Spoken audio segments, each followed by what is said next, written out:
It's Epictalez back in the nerd zone. Today we're going to be discussing Dor Vahdor, lost legends and sagas from pre-flood Earth. Now, one of the reasons that makes this book really interesting is that it's basically a setup for the main books that are going to be written later on. So basically, it's like the Silmarillion to his Lord of the Rings. It's different in its world building, it's different in its prose, it's different in how it builds its characters. It's a very exciting announcement at the end of this video. Keep watching to find out what it is. Before I get into the nitty-gritty of things, you already know what it is as Epictalez. I'm going to start with a small animation. Let me know what you think. Yeah! Screamed the Archangel. I kill. Lucifer sighed impatiently. You are worthy, opponent, but listen to reason. Your defenses are scattered, your battalions broken, and my legions have victory over every realm of Shemayim. The rebel legions marched forth from the depths of their lairs and attacked Shemayim on land, air, and sea. They were lethally precise, and the shock and devastation were utterly overwhelming. Upon the altar, there was a pure angel clad in white garments, held by two seraphs.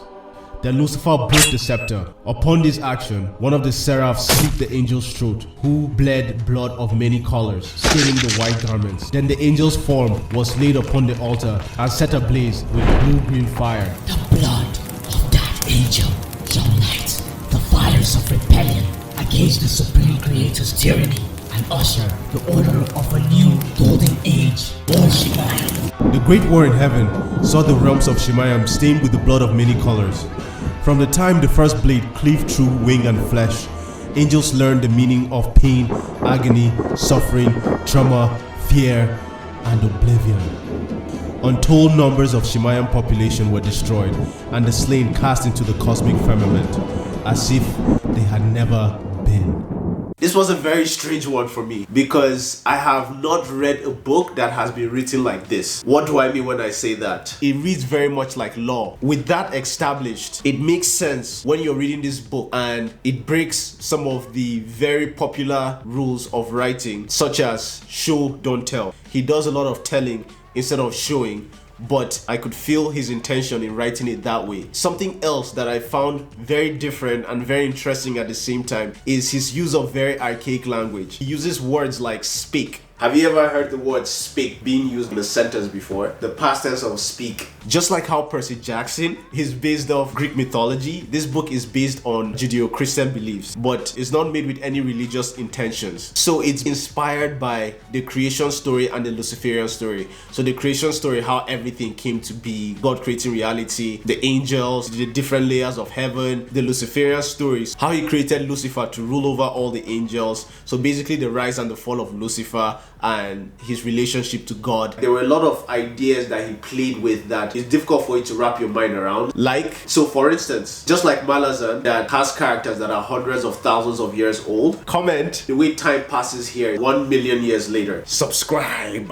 This book has a lot of fighting, a lot of battle scenes, and it was one of the things that I really enjoyed. The world itself is huge. That's what she said. It's so large.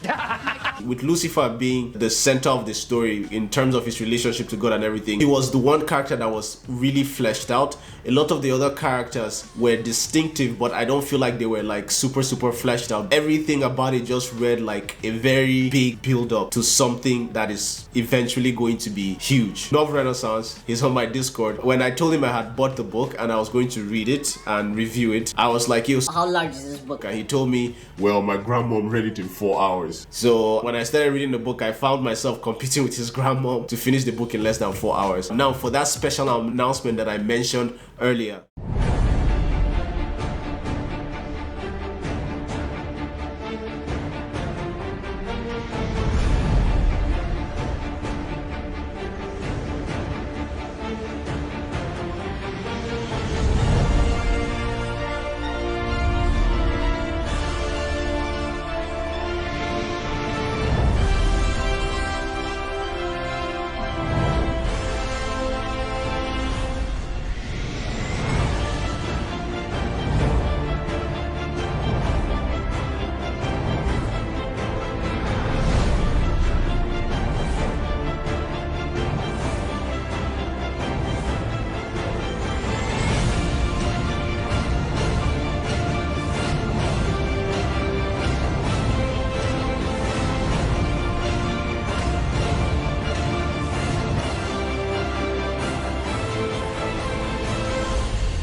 get excited and look forward to experiencing the animation for Lost Sagas and Legends of Pre-Flood Earth. They are going to be so sick. I'm so excited to be a part of this project. I'm also going to be helping out with the audiobook. Really excited about that as well. Over here is a dedicated playlist I'm making for Dor Vahdor, Lost Legends and Sagas from Pre-Flood Earth. So check it out, let me know what you think. So if you'd like to support indie authors, I have a playlist right here. I tell you what's good, I tell you what's bad about it. So check it out. Stay epic and peace out.